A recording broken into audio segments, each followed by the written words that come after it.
Yes Gopi, అయితే ముఖ్యంగా పాకిస్తాన్లో ఎప్పుడు కూడా ప్రభుత్వానికి ఆర్మీకి ఒకదాని మీద ఒకటి పెత్తనం చేయాలన్నటువంటి తపనే ఉంటూ ఉంటుంది. సో ఇక్కడ కూడా ఆ మిస్కమ్యూనికేషన్ చాలా క్లియర్గా కనబడుతోంది. ఈరోజు జరిగినటువంటి దాడుల్లో ఒక పక్కన ప్రభుత్వం ఏమో సీజ్ ఫైర్కి అంగీకరిస్తే ఇంకో ప్రక్కన ఆర్మీ దానికి తూట్లు పొడిచినటువంటి పరిస్థితి ఉంది. సో ఇది క్లియర్గా ప్రపంచానికి అటు ప్రభుత్వానికి సఖ్యత, ఆర్మీకి సఖ్యత లేదు పాకిస్తాన్లో అనేది అయితే క్లియర్గా తెలుస్తోంది.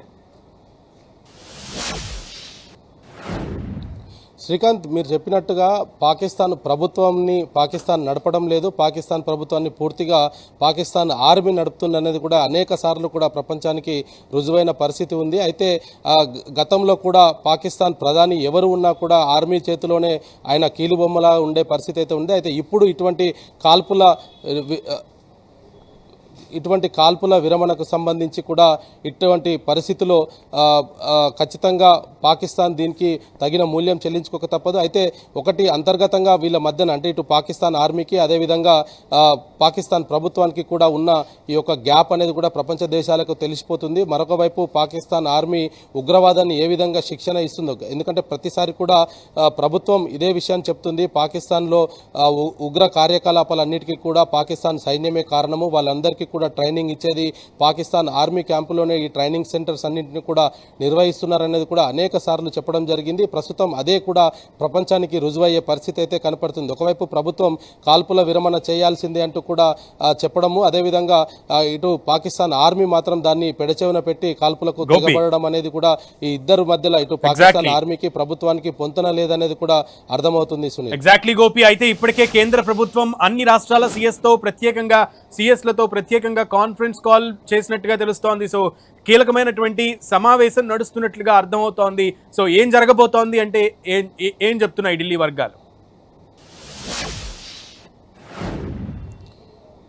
ఇది పాకిస్తాన్ ఒక సాహసమైన చర్యగానే చెప్తూ ఉన్నారు. అయితే పాకిస్తాన్ ఏదైతే ఇప్పుడున్న పరిస్థితిలో తన వద్ద సరైన ఆయుధ సామాగ్రి లేదు, అదేవిధంగా దేశం మొత్తం సంక్షోభంలో ఉన్న నేపథ్యంలో పాకిస్తాన్ ఇటువంటి చర్య చేపట్టడము, మరొక మారు కాల్పుల విరమణ ఉల్లంఘించడం అనేది కూడా నిజంగా ఇది పాకిస్తాన్కి గడ్డుకాలమని చెప్పుకోవచ్చు. ఎందుకంటే పాకిస్తాన్ ఈరోజు భారత్ ఏం చేయబోతుందో అన్న ఒక భయం గుప్పిట్లోనే ప్రపంచ దేశాల ముందుకు వెళ్ళి మోకరిల్లిన పరిస్థితి అయితే కనపడుతుంది. పాకిస్తాన్ భారత్ దాటికి మేము తట్టుకోలేము అంటూ కూడా పార్లమెంట్లో కూడా ఆయన ఆల్ పార్టీ మీటింగ్లో కూడా చెప్పిన నేపథ్యంలో ఇప్పుడు పాకిస్తాన్ నిజంగా కూడా పాకిస్తాన్ ప్రజలైతే ఖచ్చితంగా భయాందోళన బతికే పరిస్థితి అయితే ఉంది. ఎందుకంటే భారత్ ఇప్పటివరకు కూడా పాకిస్తాన్లో ఏ విధ్వంసం చేసినా కేవలం మిలిటెంట్లకు సంబంధించిన స్థావరాలు కావచ్చు, లేదా పాకిస్తాన్ ఎక్కడైతే భారత్ పైన డ్రోన్లను కానీ మిసైళ్లను కానీ ప్రయోగిస్తున్న నేపథ్యంలో అక్కడ మాత్రమే భారత్ తిరిగి ప్రతిదాడి చేసింది తప్ప ఎక్కడ కూడా సామాన్య పౌరులకు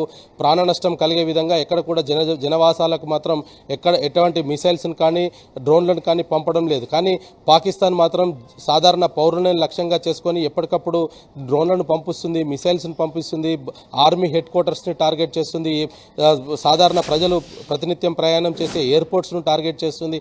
సో ఇవన్నీ కూడా గత 4-5 రోజులు కూడా చూస్తూ వచ్చాం. అయితే ఈ రోజు సాయంత్రం ఒప్పందం తర్వాత ఖచ్చితంగా పాకిస్తాన్ ఇవన్నీ కూడా ఆపేస్తుంది, భారత్ షరతులను అంగీకరిస్తుంది, భారత్ ఎటువంటి విషయాలు చెప్పినా దానికంతా తలగ్గుతుందనేది మాత్రం ఖచ్చితంగా భావించాము. అయినప్పటికీ పాకిస్తాన్ తన వక్రబుద్ధిని కూడా ప్రదర్శిస్తూ మరొక మారు కాల్పులకు పాల్పడడం అంటే ఇది నిజంగా కూడా రేపటి నుంచి పాకిస్తాన్ పరిస్థితి ఏంటి అనేది కూడా కొంత ప్రశ్నార్థకంగా మారిన పరిస్థితి ఉంది. ఇప్పటికే ఆర్మీకి ప్రభుత్వానికి పొంతన లేకపోవడము, ఆర్మీ చర్యలంతా కూడా ప్రభుత్వం ఆధీనంలో జరగకపోవడమే ప్రస్తుతం ఇటువంటి పరిస్థితులకు కారణం అనేది తెలిసింది. కానీ ప్రస్తుతం భారత సైన్యం కూడా ఆచితూచి వ్యవహరిస్తున్న పరిస్థితి ఉంది. ఎక్కడ కూడా తొందరపాటు చర్యలకు పాల్పడట్లేదు. ఏదైతే ఎల్ఓసి వెంట కాల్పులు జరిపితే వాటికి ధీటుగా కాల్పులు జరుపుతున్నారు. డ్రోన్స్, మిసైల్స్ లాంటివి భారత భూభాగంలోకి వచ్చిన వెంటనే వాటన్నిటిని కూడా నిర్వీర్యం చేస్తున్న పరిస్థితి అయితే ఉంది. మరి ఇప్పటికే ఒక ప్రధాని అధ్యక్షతన హై లెవెల్ మీటింగ్ అయితే జరుగుతున్న నేపథ్యంలో మరి ఈ సమయంలోనే ఇటువంటి కాల్పుల ఉల్లంఘనలో ఎటువంటి నిర్ణయాలు తీసుకోబోతుంది భారత ప్రభుత్వం అనేది కూడా